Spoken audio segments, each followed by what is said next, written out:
महाराष्ट्रामध्ये शासनाच्या अनेक लाडक्या बहीण आहेत. ह्या लाडक्या बहिणींना ज्या पद्धतीनं आपण आर्थिकदृष्ट्या सक्षम करतो आहे, त्याच पद्धतीनं त्यांना इतर संरक्षण देखील मिळालं पाहिजे. हा उदात्त हेतू ह्या महाराष्ट्राच्या मुख्यमंत्र्याचे, त्या महाराष्ट्राच्या सरकारचं देखील आहे.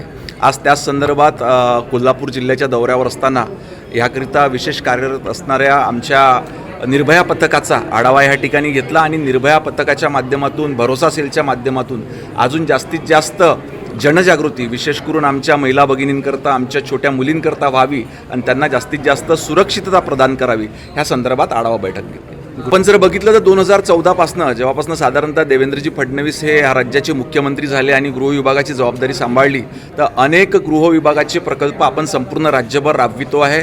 कोल्हापूर जिल्ह्यामध्ये देखील अनेक गृह विभागाचे प्रकल्प, मी त्याचा देखील आढावा घेतला.